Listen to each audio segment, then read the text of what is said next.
homelessness actually exists in Evansville, Indiana. You're not going to see people sleeping in cardboard boxes in the downtown area like you would in New York or Atlanta or LA. There are never enough shelter beds, and we actually do have people that are living in places not meant for habitation. We have folks in tents, in abandoned buildings, in people's backyards, down by the creek, down by the river banks. I think people's idea of who the homeless are single men who probably have addiction issues and are not really making any effort to change. And at one time, that was probably the case. But I've seen the population shift somewhat. We're seeing right now a large number of kids from 18 to 24 who haven't either finished their education or they have a GED or they've had learning disabilities. They're either getting minimum wage jobs or they're not getting any jobs at all. And that's keeping them down. This is the first time I've ever seen older women who, because of either domestic violence or divorce or some situation, are coming into the shelters. We've seen more families, certainly more moms and kids who are working, but they're still not making enough to sustain housing. I was talking yesterday to a woman who has a full-time job, but she and her 4 children are going to lose their house because she can't make enough to keep it and supply, do all the other needs they have. A minimum wage job, you have to work 80 hours to be able to get not even a good house. People are just not able to do that. I think people in general misunderstand homelessness because it's so easy to just think these people are bums or these people are lazy and they're not really trying. Everyone's not on an equal playing field. If you have mental illness, you are not going to be able to hold a job on a regular basis and make enough money to sustain housing and be able to meet your daily needs. The same thing with physical disabilities, addictions, whatever kinds of challenges. All of these just keep people on the bottom tier of our society. We all know people who have some kind of a struggle, but they also have some support around them. They have their families who are taking care of them and who they can go rely on, or they have a community or friends that can help them out, or they have an income that's steady. But without those things, then people just sift down to the bottom, and that's the people we're seeing who are homeless. They need respect and some cheerleading sometimes. All of us are not one paycheck away from losing our home, but many more of us than probably think about it are within a few paychecks of really losing everything. When we do a shelter count, our best estimate is that there are at least 445 individuals homeless on any given night in Evansville. We have probably about 50 to 60 individuals then that we know of that are actually living in places not meant for habitation. Unless those individuals make themselves known to agencies, then we don't know they're out there. Home is that place where I can go and be with my family and feel comfortable and secure and safe. Home means having a place to belong. Been all over the place and lived in many different places, and home was always, where your family was. And then home is that place that's safe, safe from the elements, safe in the sense of having life's basic necessities, a place where there's food available, a place where there's warmth in the winter and coolness in the summer, a place where there is clean water available and the opportunity to keep yourself clean and to wash your clothes and to just live with dignity. Home, somewhere I can lay my head, where I feel safe and all that. I don't really have a home right now, staying here and there, wherever I can. I'd like to have a home. I guess it's a place to stay, safe place. Home means really wherever my family is and wherever I feel loved. Somewhere where I'm safe and I'm out of the elements and I have I don't have a shortage of food and love and people that care about me, and I'm not alone and fending for myself. A place where there's a lot of love and a roof over your head and a place you can go to every night and never worry about it not being there. 2 years ago, I lost my house. I had a great job. I was a rock miner. Unfortunately, I had to take an operation.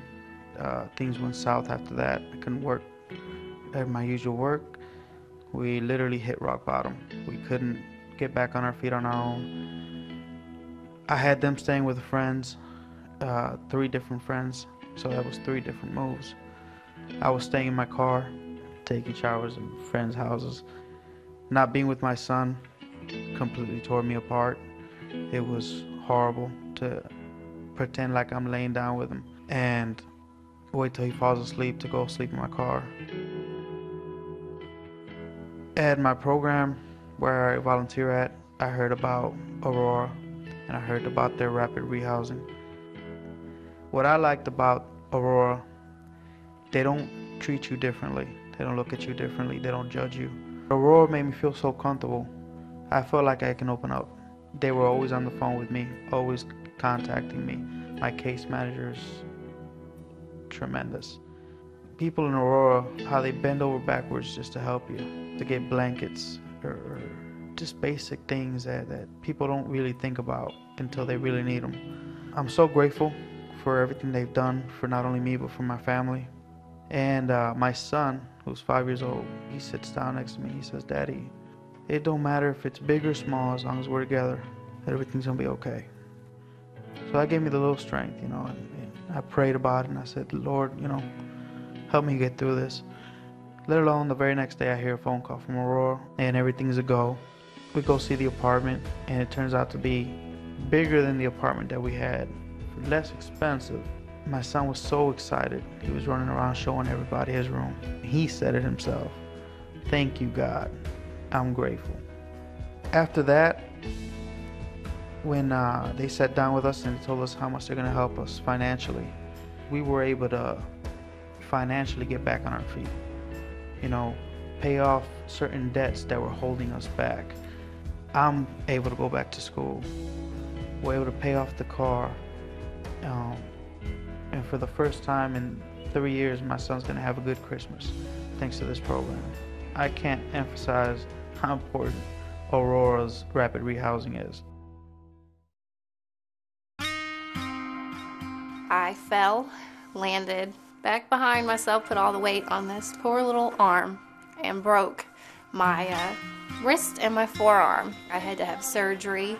I was also a full-time nursing student, but with my occupation, you are assisting patients with their activities of daily living. You're transferring them, pushing them in wheelchairs, and you can't do that with a left arm that is immobile and a cast up to your shoulder. And unfortunately, my employers were put in the tough spot of putting me off work until the injury was healed. I had no other form of income coming in, and I'm a single mother of 5 children. It got to a very dark point where I didn't know what I was gonna do. I had always been able to support my children with little to no assistance from anyone. And to think that in the blink of an eye, that can all be taken away, a very, very terrifying thought. At the time of my injury, I was keeping my head above water at best. I had to reduce the amount of hours I worked in a week because I was a full-time nursing student, and being a single mother, I have to juggle all of this, still have time for my children and everything else. So when this happened, that just pulled the rug out. I was facing eviction. The homeless prevention program at Aurora completely took all of the worries and woes and burdens off of me by helping me pay my rent, helping me with my utilities, making sure that we had plenty of food items, that my children had gifts over Christmas. I'm so grateful that there was a program out there for some of us who fall upon unexpected hard times. And they came through and they saved the day. I would ask that the public, before passing judgment on the homeless, take a moment to think, maybe what could it have been that placed this person in the predicament they're in.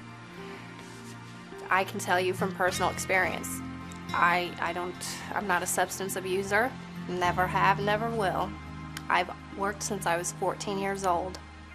I am in school to be a nurse. Life happens, and if we can't help one another and go to one another with a giving, loving heart, take mercy upon individuals, what's going to happen when, God forbid, it's you one day?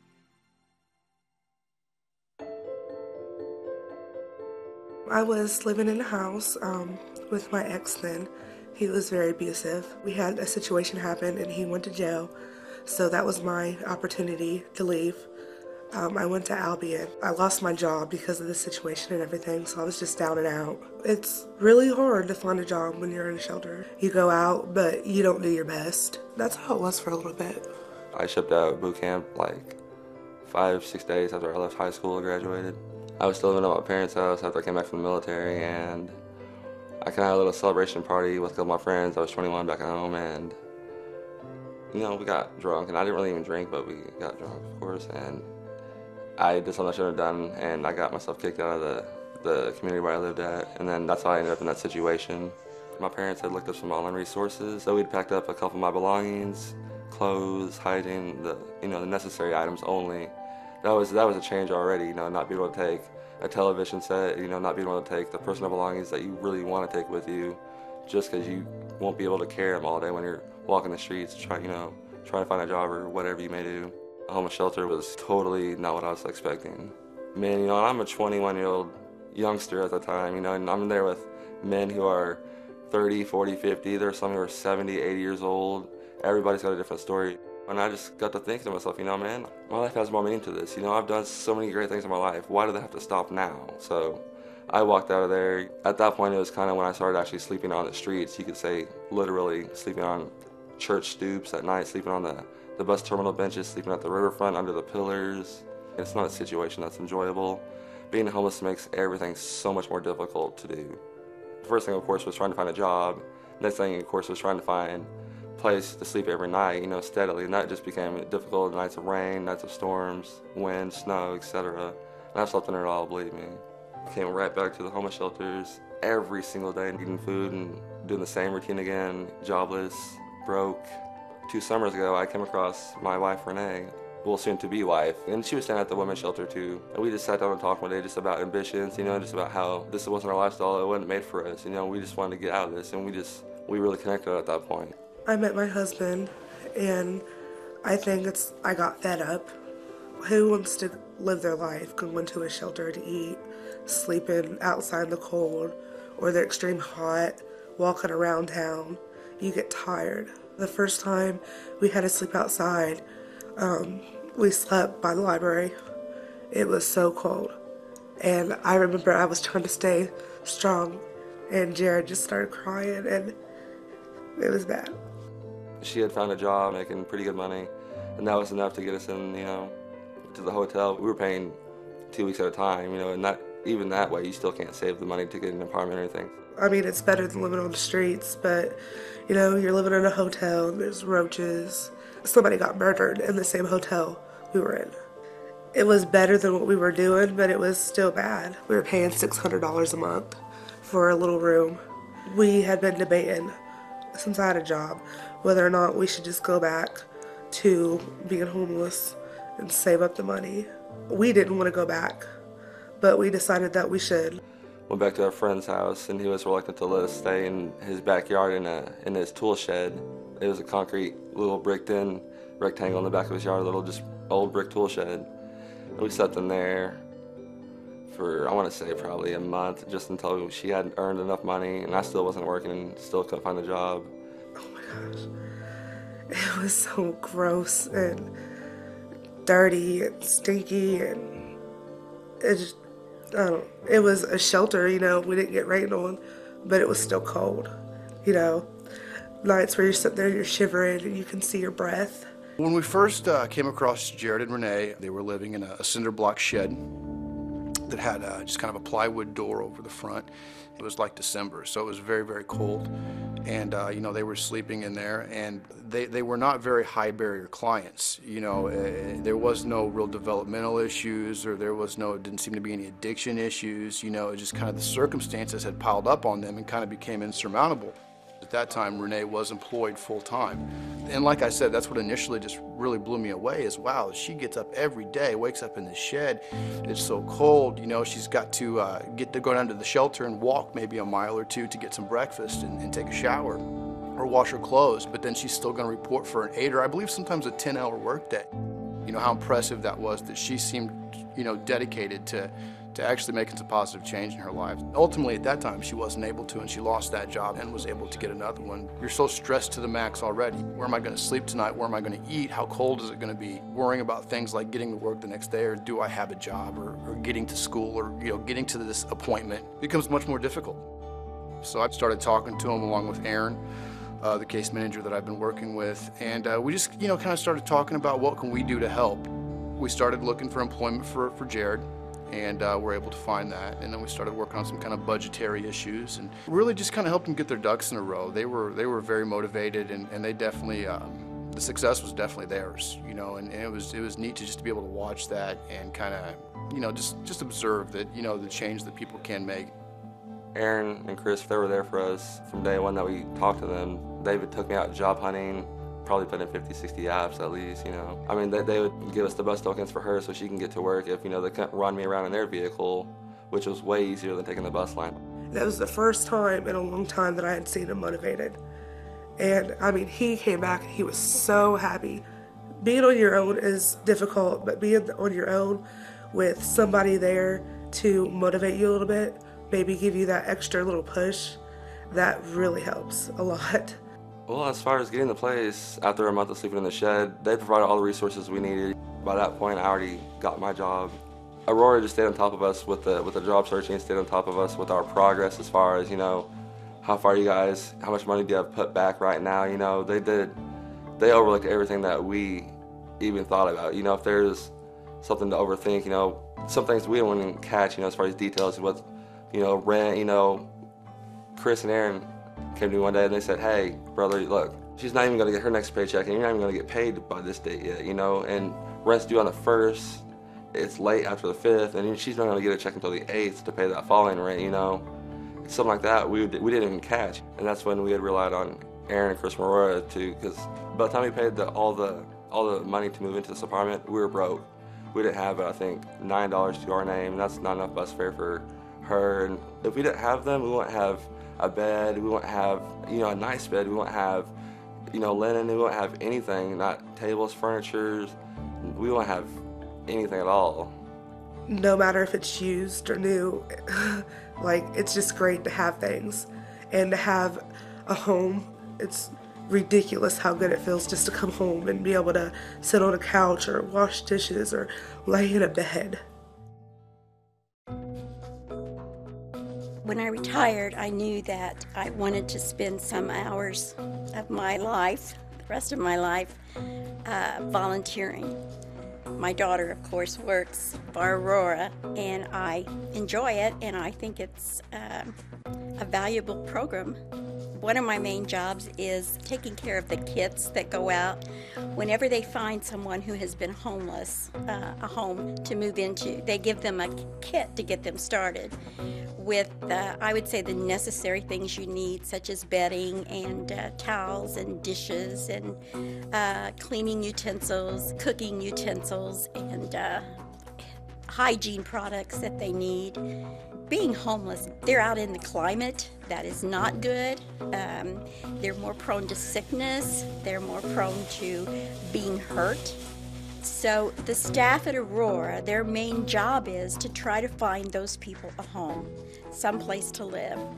And they start out by trying to find them agencies that can help them.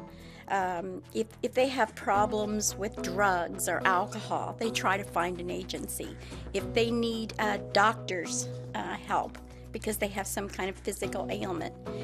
And then when they get to a certain point, then they try to find them someplace to live and a job if they are able to work. They have been without anything for a long time, so we try to give them the necessities that they need to move in and not be homeless in an empty apartment, so to speak.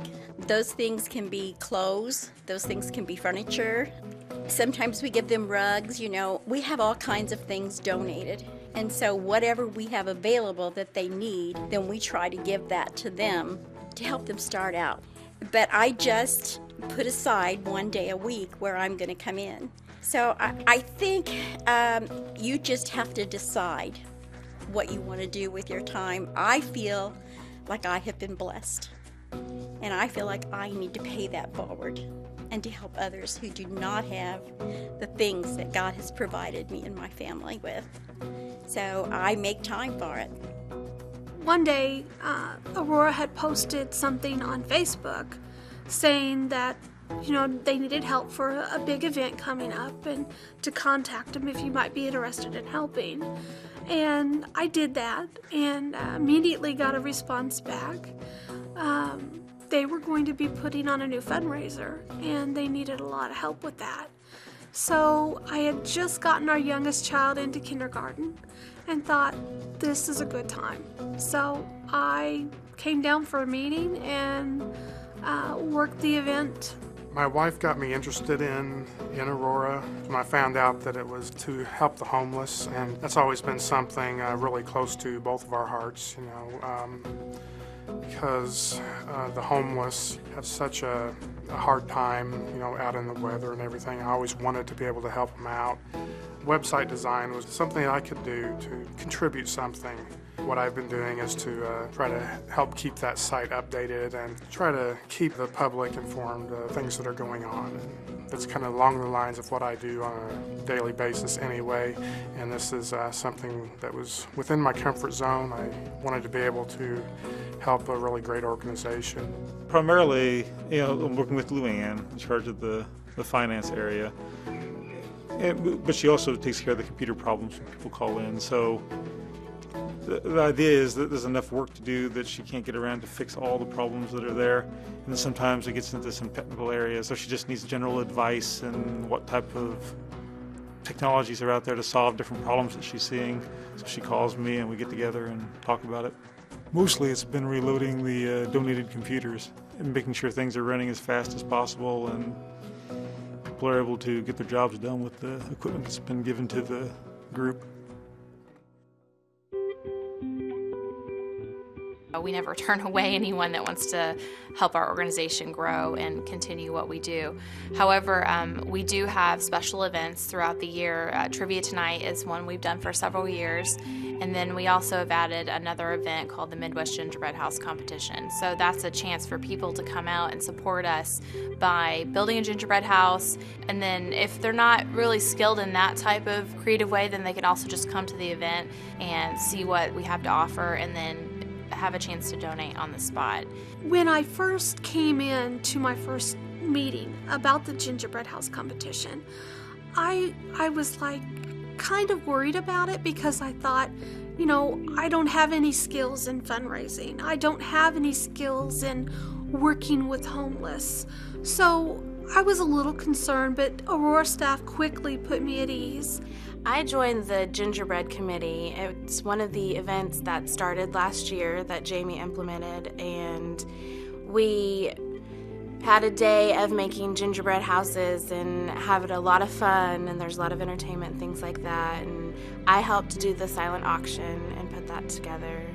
You don't have to necessarily have education in a certain area or know how to do certain things. I myself have learned so much just by watching and following others and seeing how they do things. We need people to get plastic bags to bring in here. Something that simple to something more complicated, such as people who could work on websites, and lots of things in between. I also help with the other fundraisers that happen throughout the year. I help Jamie look for grants to fund the programs that Aurora does, and I do a lot of things with the volunteers. Throughout the year, we have a spring appeal and a fall appeal, which means that we send out letters to people requesting funds for whatever services that we're offering. So the outreach services or providing housing subsidies or supplies, we send out those requests to our donors. If financial resources are not available, then volunteering your time and talent are incredibly important to the survival of our organization. We do not have the ability to pay a staff member to do every type of job there is in our organization. So we have many volunteers that provide clerical services, bookkeeping, technical assistance, computer work, website building, anything that you can imagine that makes a business operate. We take in those type of volunteers, and we're begging for volunteers to give those types of services because we can't afford to pay for those types of things. When we have volunteers come in, they stuff the envelopes and put labels on. It's something that any person from the age of 4 to 94 could do. We have volunteers that put together outreach bags, which include food, water, eating utensils for people that are living on the streets. It basically sustains them through a weekend on the street. There are plenty of jobs around here for people to do if they want to help. There's lots of clerical work that can be done. There are plenty of committees people can join if they want to make a much larger commitment. If someone wants to help but they don't have the time to give, they can always give a monetary donation through the website, or they can come by the office. There's a lot of things that people can do to help out Aurora and to help out the homeless. Besides actually going out and working with them, there's just so many needs here that can be filled, fundraising and things that, to get the money to help the homeless. Well, anyone can bring anything in. I mean, we need things such as hygiene products. We need cooking utensils, pots and pans and dishes, towels, wash rags, sheets, cleaning supplies such as dishwater soap, dust spray, toilet paper, paper towels, toilet bowl cleaner, a mop, a broom, clothes and coats, shoes, gloves. Anyone who wants to bring something in can do so. Well, I think everybody has particular gifts or talents, just things that they're good at doing. Once you've identified what those things are, what you're good at, it becomes a responsibility to kind of use those to help people in whatever way you can. I don't know how to explain how much appreciation we have because, we were on our way, but I don't know if we would have, got there as faster. Maybe we would have had our apartment, but we would have had it like an empty shell. There is someone like me out there praying for someone like you. Whatever God has placed on your heart to give, whether that's your time, some belongings, personal items, whatever you want to donate, that's going to be a blessing to someone like me.